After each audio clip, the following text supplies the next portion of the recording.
우리 하나님의 말씀 창세기 28장 10절에서 22절의 말씀입니다. 창세기 28장 10절에서 22절입니다.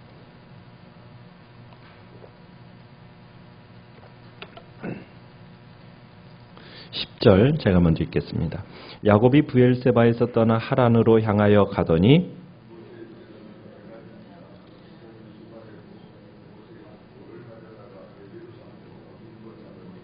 꿈에 본즉 사닥다리가 땅 위에 서 있는데 그 꼭대기가 하늘에 닿았고 또 본즉 하나님의 사자들이 그 위에서 오르락 내리락 하고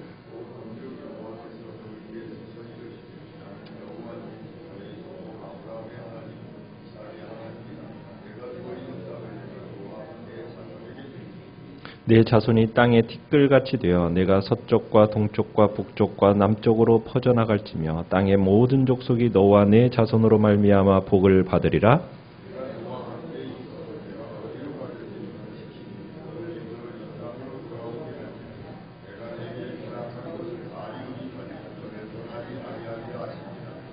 야곱이 잠이 깨어 이르되 여호와께서 과연 여기 계시거늘 내가 알지 못하였도다.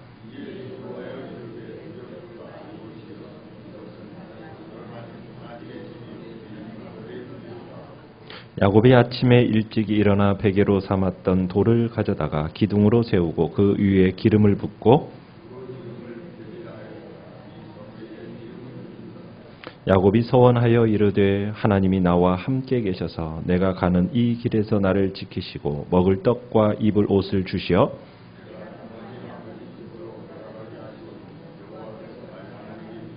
같이 읽습니다. 내가 기둥으로 세운 이 돌이 하나님의 집이 될 것이요 하나님께서 내게 주신 모든 것에서 10분의 1을 내가 반드시 하나님께 드리겠나이다 하였더라. 아멘. 이삭의 허락을 받고 그리고 이삭의 축복을 받은 야곱이 이제 이삭과 리브가와 함께 살았던 이 브엘세바의 집을 떠나서 외삼촌 그 라반이 살고 있는 그 하란으로 향하게 됩니다. 아마도 형 에서가 뒤쫓아올 것을 염려해서 아마 형에게는 알리지 않고 은밀하게 도주했을 것으로 봅니다. 만약 야곱이 길을 떠나는 걸 알게 되면 에서가 아마 뒤쫓아와서 죽일 것이 뻔했기 때문에 아마 이제 형과는 상관없이 몰래 도주하는 것이 뻔해 도주했을 거예요. 그런데 이제 브엘세바에서 이 베델까지의 거리가 어느 정도냐면 약 100km 정도 됩니다. 그러니까 약 2, 3일 길을 걸은 후에 지금 이제 이 장면이 나오는 겁니다. 근데 이 베델에서 하란까지는 어느 정도냐면 약 900km 정도 돼요. 그러니까 좋게 한 달은 걸어서 가야 되는 걸리는 그런 여행입니다. 자, 형을 피해서 어떻게 보면 도망 나오다시피 한 이 야곱이 베델에 도착하게 됩니다. 그곳에 이르러서 유숙하게 되는데 황무지와 같은 곳이잖아요. 이곳에서 이제 머물게 된 유일한 이유는 뭐냐면 어두워지면은 더 이상 길을 갈 수가 없으니까 그래서 이 베델이라는 곳에서 머물러서 유숙하게 된 겁니다. 자, 밤을 맞아서 하룻밤을 지내게 됐는데 이제 밤에 잠을 청하니까 이제 베개가 필요했던 거죠. 그래서 돌을 가져다가 이제 베개 삼아서 잠을 청했습니다. 자, 그런데 이 밤중에 잠을 자고 있는 중에 어떤 일이 벌어지고 있습니까? 꿈을 꾸는데 꿈 속에서 하나님이 나타나신 거죠. 환상을 보게 되는 겁니다. 마치 할아버지 아브라함이 깊은 잠에 빠졌다가 그 깊은 잠 속에서 하나님의 축복을 확인받았던 것과 같이 지금 야곱도 꿈속에서 환상을 보고 있는 겁니다. 자, 꿈에 보니까 어떤 일이 지금 일어나고 있습니까? 12절에 보니까 한 층계가 땅에 세워져 있는 거예요. 자, 그런데 그 꼭대기가 어디에 닿아 있습니까? 하늘에 닿아 있어요. 그러면서 그 층계를 천사들이 오르락 내리락 하고 있다라는 거예요. 그런데 그 층계 위에 서신 하나님, 그 하나님께서 말씀을 하고 계십니다. 자, 형 에서의 위협을 피해서 하란으로 지금 도망하고 있는 야곱에게 하나님이 들려주시는 말씀, 어떤 말씀을 들려주고 계십니까? 13절에 보면은 나는 여호와다. 너의 조부 아브라함의 하나님이요 이삭의 하나님이다 하면서 내가 누워있는 땅을 내가 너와 네 자손에게 주겠다. 땅의 약속을 하죠. 자, 그 다음에 14절에 가보시면 내가 내 자손이 땅의 티끌같이 되어서 내가 서쪽과 동쪽과 북쪽과 남쪽으로 퍼져나가게 하겠다. 자손에 대한 약속을 주십니다. 그러니까 자손의 번성을 약속하고 계시는 거죠.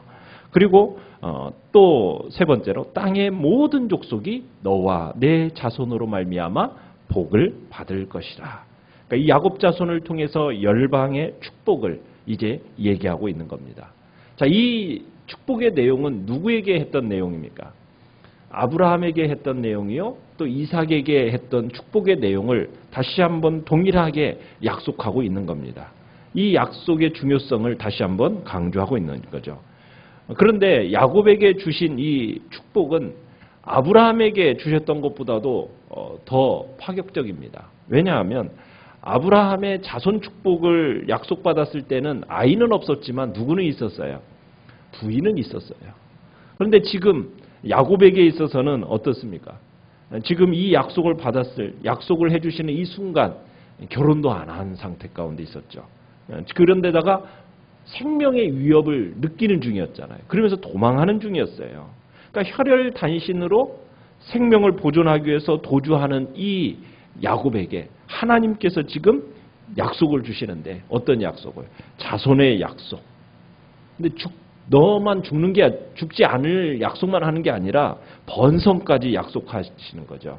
그래서 하나님께서 참으로 이 야곱에게 약속하시는 것은 어떻게 보면 아브라함에게 했던 것보다도 더 파격적으로 약속하시는 겁니다.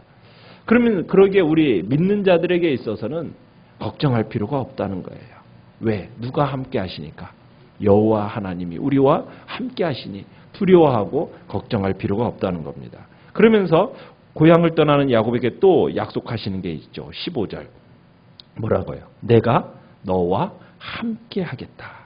네가 어디로 가든지 너를 지키고 결국 너를 이끌어서 이 땅으로 돌아오게 하겠다. 하면서 내가 네게 허락한 거 다 이루기까지 너를 절대로 떠나지 아니하겠다. 하면서 하나님께서 약속을 주세요. 자, 이 세 가지 이 약속이 이 속에 들어있는데 첫째는 하나님께서 야곱과 함께 하셔서 너의 믿음과 너의 삶을 지켜주겠다. 우리가 이런 약속은 우리가 너무 입버릇처럼 정말 어떻게 보면 쉽게 하니까 어떤 상투적인 말이 되기가 우리가 쉽죠. 하나님이 너와 함께 하셔. 그러면 뭐 항상 함께 한다고 하는 말 너무 많은 우리가 들으니까 그러는 것 같은데 이 약속은 어떻게 보면 처음으로 야곱이 하나님께로부터 직접 말씀하셨고 듣는 순간이거든요. 그러니까 하나님이 자신의 이 모든 위험 가운데서 어떻게 보면 지금 위험을 마음속에 지금 두려움을 느끼고 도망하고 있는 중이잖아요. 위험 가운데 있는 이 야곱에게 하나님께서 자신의 모든 것을 지금 투자하시겠다라고 지금 말씀하고 계시는 거예요. 자, 그러면서 야곱에게 두 번째로는 보호와 안전을 약속하시는 거예요. 절대로 너 죽는 일 없다. 네가 해를 당하는 일이 없을 것이다.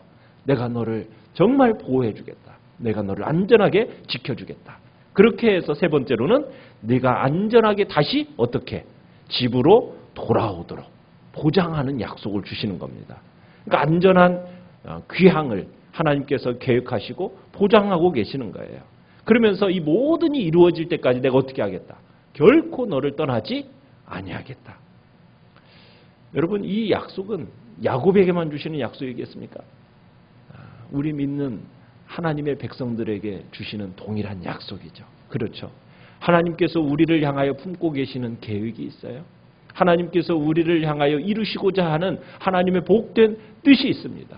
자, 그 일이 이루어질 때까지 하나님은 어떻게 하시겠다고요? 결코 너희를 떠나지 아니할 거다. 하나님께서 우리에게 허락하신 거 이루실 날이 분명히 올 거고 그 날이 이를 때까지 주님은 결코 떠나지 아니하실 것이기 때문에 우리는 어떻게 해야 돼요? 그 주님을 바라보는 겁니다. 그 주님을 기다리는 거예요. 그래, 주님께서 나를 향하여 품고 계신 그 뜻을 이루실 날이 반드시 올 것이고 그날 때까지 주님은 결코 우리를 떠나지 아니하실 것이니 내가 그 하나님 바라보고 그 하나님을 향한 믿음 붙들고 내가 이 땅을 살아가겠다. 이게 우리의 결단이 돼야 되는 겁니다. 자, 그런데 아버지로부터 축복 기도를 받았잖아요. 자, 그런데 축복 기도를 받은 이 야곱에게 이번에는 지금 어떻게 하시는 거예요? 하나님이 직접 나타나셔서 약속하시는 거예요. 그런데 지금 그 약속을 보면은 이삭이 기도한 내용과 하나님이 약속하신 내용과 어떻습니까? 똑같죠. 똑같아요. 그러니까 하나님께서는 자, 이 부모로부터 또 그 다음 세대인 상속자에게 기도하는 그 축복과 동일한 그 축복이 하나님께로부터 오는 축복과 동일하다라는 것을 우리가 보면서 하나님이 뭐하러 또 이렇게까지 얘기하실까? 왜 얘기하시는 걸겠어요? 하나님께서 친히 약속을 재확인하시면서 또 뭐라고요? 아버지 이삭이 그를 상속자로 인정했지만 또 누구도 인정하신다는 거예요. 하나님께서 그 사실을 다시 한번 확인시켜 주시는 거예요. 네가 바로 그 약속을 이어받은 상속자다. 이것을 지금 다시 한번 확인시켜 주시고 그로 하여금 상속자라는 것을 다시 한번 그 마음속에 확신을 주시기 위해서 동일하게 나타나셔서 하나님이 직접 말씀하시는 겁니다. 자, 야곱이 잠이 깼어요. 깨어서 보니까 그가 누웠던 장소가 어떤 장소인지를 이제 깨닫게 된 거죠. 그러면서 16절에 잠이 깨어서 뭐라고 얘기합니까? 여호와께서 여기 계시거늘 과연 여기 계시는 내가 알지 못하였다. 자, 이곳이 어떤 곳이었다는 거예요? 하나님이 임재하여 계신 하나님께서 거처하시는 하나님의 집이었구나. 이 사실을 확인하면서 이곳에 임재하여 계신 그 하나님의 특별한 임재를 마음속에 깨달으면서 이곳을 뭐라고 하냐면 하늘의 문 이렇게 표현을 합니다. 하늘의 문 17절에 그렇죠. 이곳은 하나님의 집이요 하늘의 문이다. 자, 하늘의 문. 왜 하늘의 문이겠어요? 지상의 이 장소에서부터 층계가 딱 세워지더니 어디까지 닿아 있는 거예요? 하늘에까지 딱 닿은 그 층계를 보았기 때문이에요. 그 층계가 지상에서부터 그 끝에 서신 하나님께로 딱 연결되어져 있는 것을 보고서는 이곳은 어떤 곳이다. 하늘의 문이로구나. 하나님께로 나아가는 길이요. 하나님께로 나아가는 문이로구나 하면서 이곳을 아주 귀하게 여긴 거예요. 그리고 이 땅에서부터 하나님께로 올라가는 그 층계를 통해서 누가 오르락내리락 해요. 하나님의 뜻을 받들어 시행하는 천사들이 오르락 내리락하는 이 통로가 되는 것을 보면서 그래 하나님의 거룩한 뜻과 계획을 이루는 그 통로가 바로 이 자리로구나. 이 사실을 딱 깨닫고 나니까 그 마음속에 뭘 느끼게 되냐면 두려움을 느끼게 되는 거예요. 근데 이 두려움은 어떤 두려움입니까? 하나님 앞에서 정말 거룩하신 하나님 앞에 설 때, 죄인이 그 거룩하신 하나님 앞에 설 때 느끼는 그 두려움이에요. 내가 하나님 앞에서 섰는데 그 거룩하신 하나님 앞에 내가 죄인된 모습으로 딱 쓸 때 어떤 모습이에요? 하나님 앞에서 두려울 수밖에 없는 거예요. 이게 인간이거든요. 모든 사람들이 거룩하신 하나님 앞에 죄인의 모습으로 쓰면은 그 심령 가운데 두려움이 확 오는 겁니다. 죽을 수밖에 없는 죄인이 하나님 앞에 선다는 것이 무엇인지를 다시 한번 느끼게 한 거죠. 자, 이 장소에서 정말 잠자기 전에는 아주 평범했던 장소가 지금은 어떤 장소가 된 거예요? 하나님의 특별한 임재가 있는 장소가 되면서 그곳을 하늘의 집이 하나님의 집이요 하늘의 문이다라고 하면서 무엇을 하게 됩니까? 그가 이제 베개로 삼았던 그 돌을 가져다가 기둥으로 삼고 그리고선 그 위에 기름을 붓게 됩니다. 하늘에 계신 하나님께 나아가는 문이구나. 그 길을 열어놓으신 곳이구나. 그러면서 이제 그곳을 거룩하게 구별하여서 베델, 하나님의 집, 하나님께서 거하시는 곳, 그런 이름을 그곳에 짓게 되는 거죠. 자, 이 특별하고 뜻깊은 장소에서 하나님께서 자기를 나타내신 그 알리신 은혜에 대해서 무엇으로 이제 야곱이 응답을 하는 걸 보게 됩니까? 20절에 보면은 야곱이 서원으로 응답하는 것을 보게 돼요. 어떻게 보면은 성경에서 기록된 최초의 서원입니다. 서원이에요. 자, 우리가 이 서원에 대해서 눈여겨보아야 할 특징이 있습니다. 우리는 서원하면은 어떻게 생각합니까? 서원하면 내가 바라고 내가 원하는 것이 있을 때 그것을 하나님과의 어떤 거래처럼 이렇게 하나님 이렇게 저한테 해 주시면 제가 하나님께 이렇게 하겠습니다. 이게 보통 우리가 생각하는 서원이잖아요. 그렇죠? 내 뜻, 내가 원하는 바 이것을 이루어주기를 다 요구하는 어떤 그 의미 속에서 우리가 서원을 하는 경우가 참 많습니다. 자, 그런데 야곱이 한 이 서원의 내용을 우리가 한번 살펴보면서 그러면 서원이라는 것이 지금 최초로 지금 야곱이 하고 있는데 서원이라는 것이 뭘까?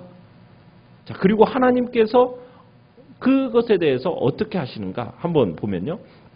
야곱이 서원하고 하나님께 요구한 것의 내용을 우리가 한번 살펴보면 그 내용은 하나님께서 이미 야곱에게 약속하신 것을 가지고 서원하는 것을 보게 돼요. 15절에 약속하신 내용. 그죠? 내가 너와 함께 있어. 내가 어디로 가든지 너를 지키겠다. 너를 이끌어 이 땅으로 돌아오게 하겠다. 내가 네게 허락하신 거 다 이루기까지 너를 떠나지 아니하겠다. 이 약속이 있잖아요. 이 약속을 가지고 20절에 보면은 그대로 그 하나님의 그 약속을 다시 반복하는 거예요. 뭐라고? 하나님이 나와 함께 계셔서. 하나님이 어떻게 약속하셨어요? 함께 하신다고 약속하셨잖아요. 그를 지키신다고 약속하셨잖아요. 평안하게 돌아오게 하신다고 약속하셨잖아요. 그 약속하신 내용을 어떻게? 지금 다시 한번 야곱이 반복하는 거예요. 그죠? 하나님이 나와 함께 계셔서 내가 가는 이 길에서 나를 지켜주시고 평안히 아버지 집으로 돌아오게 하시오면 여호와께서 나의 하나님이 되실 것입니다. 이 내용도 동일한 거죠. 하나님, 나의 하나님이 되겠다. 이 내용도 이제 하나님께서 이미 하나님을 자기 하나님으로 삼는 것처럼 말하고 있는 것도 아브라함의 이 약속 안에 포함되어 있는 내용이잖아요. 그러니까 지금 야곱의 이 서원 내용은 하나님께서 주시리라고 약속하신 그 내용을 반복하고 있을 뿐이라는 거예요. 여기에서 우리가 서원의 중요한 본질을 우리가 보게 돼요. 지금 야곱이 간절한 마음으로 바라고 원하는 것이 무엇입니까? 하나님께서 이미 주리라고 약속하신 거예요. 그러면은 서원이라는 게 뭐냐는 거예요. 내가 단순히 내가 원하고 내가 바라고 내가 기뻐하는 거 이거 이루어 주시기를 구하는 게 서원이냐? 그게 아니라 무엇을 얘기하는 거예요? 하나님께서 내게 대하여 약속하신 말을 다시 한번 뭐 하는 거예요? 하나님 앞에 올려드리는 기도가 서원이라는 거예요. 하나님께서 은혜로 주시리라고 약속하신 것을 다시 한번 재확인하는 것이 서원이라는 거예요. 말씀 속에서 약속하신 바. 그 약속하신 바를 하나님께서 이렇게 약속하셨죠. 그 약속하신 바 하나님 이루어 주세요. 하고 하나님 앞에 다시 한번 재확인하는 그 과정이 서원이에요. 서원. 내 뜻, 내가 바라는 욕심, 내가 원하는 뭐 이걸 이루어달라는 요구라는 기보다는 어떻게 보면은 서원의 의미 속에는 하나님의 선하신 뜻이 이루어지기를 원합니다. 라는 어떤 그런 믿음과 기원의 뜻이 이 서원의 속에 들어있다는 것을 우리가 보게 되는 겁니다. 그리고는 하나님께서 약속하신 것을 이루어 주실 경우 야곱이 하나님께 약속한 것은 두 가지였어요. 첫째는 뭐예요? 하나님을 자기 하나님으로 삼는다라고 얘기하죠. 21절 마지막에 하나님을 자기 하나님으로 삼고 22절에서 내가 세운 이 기둥, 세운 돌, 기둥으로 세운 이 돌로 하여금 뭐가 되게 하겠다? 하나님의 집이 되게 하겠다. 자, 그런데 지금 이 하나님의 집이 되게 하겠다. 이것도 어떻게 보면은 무슨 내용이에요? 자기가 고백한 내용이죠. 아, 이곳은 어떤 곳이라고? 하나님의 임재 장소요, 거룩한 처소요, 하나님의 집이요, 하늘의 문이요. 이것을 하나님이 알려주신 것을 다시 한번 확인하는 거예요. 그죠? 지금 그곳을 베델이라고 하고서는 지금 자기가 이렇게 하겠다라고 하는 것은 하나님이 알려주신 것을 다시 확인하는 것을 보게 돼요. 두 번째도 이제 자기에게 주신 모든 것에서 뭘 드리겠다? 10분의 1을 드리겠다. 자, 10분의 1을 하나님께 바치겠다. 이것도 결국 뭐예요? 내게 모든 것을 주셨다는 사실을 다시 한번 뭐 하겠다는 거예요? 감사함으로 확인하는 행위를 내가 하겠습니다. 자, 그러면 여기에서 우리가 서원에 있어서 갚음이라는 의미를 우리가 한번 생각해 보는 거예요. 우리가 서원을 하고서는 그 다음에 뭐 하는 거예요? 갚잖아요. 제가 이렇게 하면 하나님 앞에 이렇게 하겠습니다. 우리가 갚음의 내용을 얘기를 하잖아요. 그러면은 갚음의 내용이라는 것이 뭐냐? 하나님께 내가 이렇게 해주시면 내가 그에 대해서 하나님 앞에 보상하겠습니다. 내가 하나님 앞에 그 대가를 지불하겠습니다. 이런 의미가 아니라는 거예요. 갚음의 의미도 뭐예요? 내게 베푸신 은혜에 대해서 내가 감사함으로 확인하겠습니다. 그 감사함으로 내가 증거하는 형식으로 서원에 대한 갚음이 이루어지는 것을 보게 돼요. 그러니까 우리가 서원이라는 걸 생각할 때 자꾸 어떻게 생각해요? 내가 뭔가 내가 원하는 뜻, 어떻게 보면은 내 욕심이 들어가는 경우가 참 많이 있잖아요. 그 욕심을 이루기 위한 하나의 수단으로서 하나님 앞에 내 뜻, 내 욕심, 내가 원하는 거 딱 하나님 앞에 올려드리면, 그러면 내가 이것에 대해서 하나님의 응답에 대한 대가로서, 보상으로서 하나님 내가 이렇게 하겠습니다. 우리가 이렇게 생각하는 경향이 많은데 야곱이 드린 서원을 보면 그렇지가 않다는 거예요.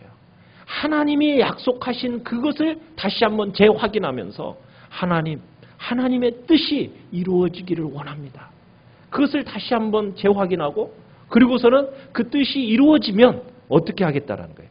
내게 베푸신 그 은혜에 대해서 제가 감사함으로 다시 한번 내게 베푸신 은혜를 확인하는 절차로서 주님 앞에 그걸 증거하는 제가 삶을 살겠습니다. 이게 갚음의 의미라는 겁니다.